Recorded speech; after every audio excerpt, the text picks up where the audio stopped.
Bonjour, je vais vous raconter une histoire de sorcière.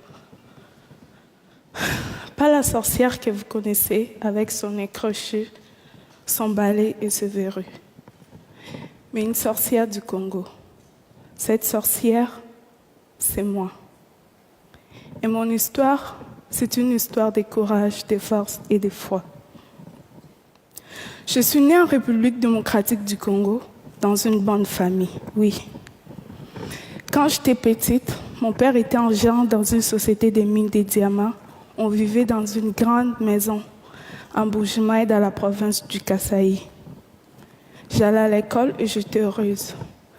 Ma mère vient d'une famille pauvre.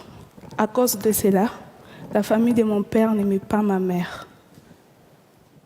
Puis un jour, mon père a perdu son travail. J'avais 6 ans. Il a dit à ma mère d'aller avec moi à Kinshasa avec ma sœur et mes 4 frères. Il a dit qu'ils viendront nous rejoindre pour trouver du travail. En réalité, sa famille lui avait demandé de se débarrasser de nous. Quand ma mère a compris, il était trop tard. Elle se retrouvait toute seule, loin de sa famille. Elle a dû vendre tout ce qu'elle avait pour nous faire manger. Elle avait changé. Elle avait tellement maigri. Ma mère a même fait venir notre grand-mère pour nous aider, mais nous avions toujours faim. Alors, ma mère a commencé à nous envoyer chez des amis. On faisait des kilomètres à pied pour aller chercher de la nourriture. C'est comme ça qu'un soir, je me suis retrouvée chez une dame qui m'avait donné à manger pour la famille. Mais elle était trop tard pour retourner. Elle m'a proposé de dormir chez elle et de repartir le lendemain matin. Durant la nuit, je parlais dans mon sommeil. Ça ne vous paraît pas très grave, n'est-ce pas? Mais cette amie a dit à ma mère que je parle aux démons.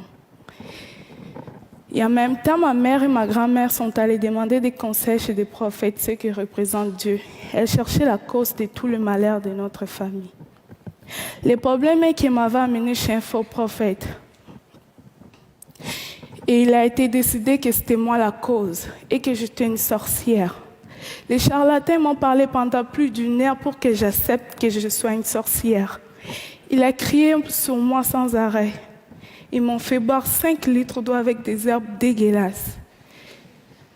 Ils m'ont dit de vomir les viandes des gens que j'aurais mangées dans le monde des ténèbres. Imaginez-vous la scène, une enfant de 7 ans face à plusieurs adultes qui crient sans arrêt. On me tapait même dans le dos pour faire sortir cette viande. À un moment donné, j'avais peur et j'étais tellement fatiguée. Et je finis par dire oui, je suis une sorcière. Je croyais qu'en disant oui, que le mal allait s'arrêter, mais j'étais devenue une sorcière, malgré moi. Une fois qu'on m'est nommée sorcière, c'était impossible de retourner en arrière. Ma mère a accepté la situation, mais ça ne veut pas dire que ma mère ne m'aimait pas. Et en même temps, comme la situation ne changeait pas dans la maison, sans argent, sans nourriture, ma mère a décidé de partir avec sa sœur en Angola pour aller trouver du travail. Leur plan n'a pas marché. Et ma mère se retrouvait toute seule, coincée en Angola, sans argent, sans nourriture. Et finalement, elle n'est pas revenue. Contre sa volonté, elle a été forcée de nous abandonner, elle aussi. On a perdu toutes les communications avec elle. Et on est resté avec grand-mère. Pendant 2 ans, j'ai été traitée comme une sorcière. Les accusations, les cris, les jeûnes forcés, les piments dans les yeux.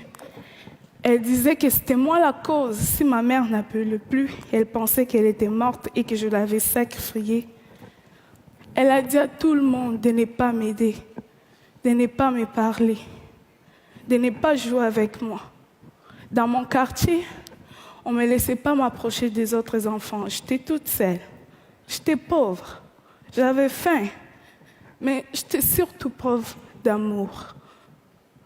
Et finalement, ma grand-mère, elle m'a chassée de la maison.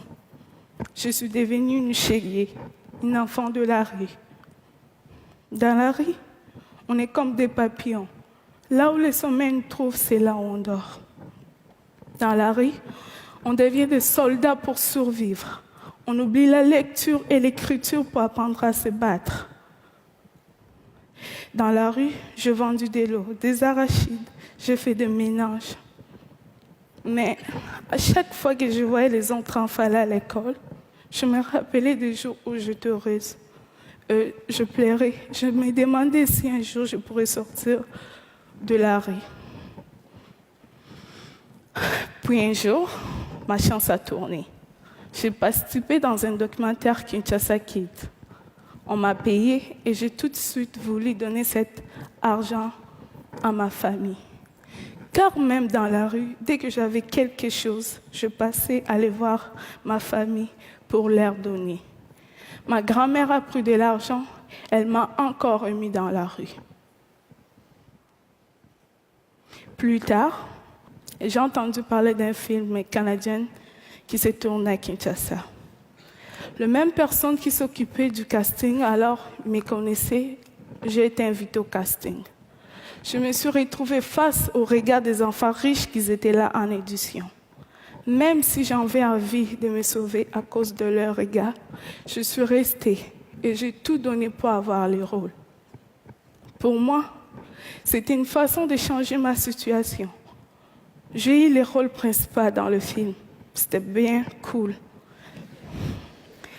La production, ils m'ont mis dans une grande maison, je pourrais manger tous les jours et avoir tout ce que je voulais. Mais malgré tout ce qui se passait, j'étais triste. J'en ai parlé à Kim, le réalisateur. Ma vie était belle, mais mes frères et sœurs, ils étaient toujours dans la misère. Je ne me sentais pas bien quand je mangeais en sachant qu'ils avaient faim. Alors, l'équipe et Kim ont donné de l'argent à ma famille.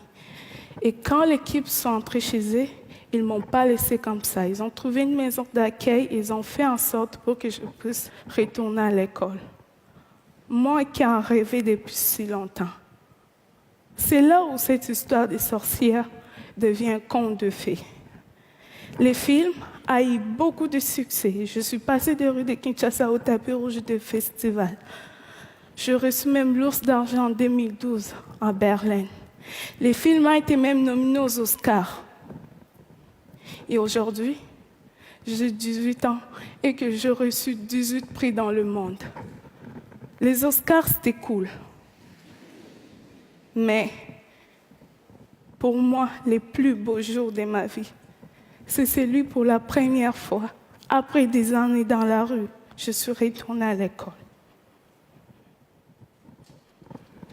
S'il y a des enfants dans la rue, partout dans le monde, c'est souvent parce que les parents n'ont pas eu les droits d'éducation. Comprenez-moi bien, le problème est profond. La pauvreté, c'est ce qui amène le manque d'éducation.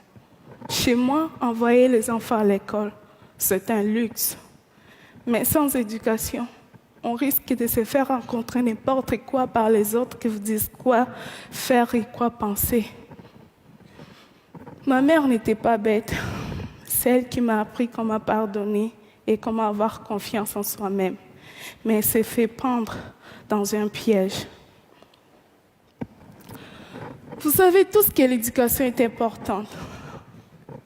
Mais comment se fait-il que l'éducation reste ici et que l'éducation n'est pas arrivée dans le village de ma mère avant ma naissance? C'est pas cool qu'aujourd'hui, avec tout ce qui existe de technologies et d'idées, que ça ne puisse pas se faire. L'ignorance produit des sorcières. L'ignorance peut tuer. Alors, pour chasser des sorcières, construisons des écoles. Moi, je m'en suis sortie. C'est parce que j'ai eu beaucoup de chance et de courage. Ce n'est pas le cas pour beaucoup d'enfants qui sont encore dans la rue. Ils attendent aussi que leurs rêves se réalisent. Alors, pour cela, il ne faut pas les oublier. J'ai eu aussi le courage de quitter Kinshasa à 17 ans. Et aujourd'hui, je vis au Québec dans une famille d'accueil. Je poursuis mes rêves, mes études et je reprends les temps qu'on m'avait volés. Je vous parle d'espoir et de courage et de force. Je ne vais pas complaire sur moi. Je ne vais pas complaire sur moi. Je ne vais pas. Retenez cette phrase si simple. Aussi longtemps qu'elle est cœur bas, tout est possible. Merci.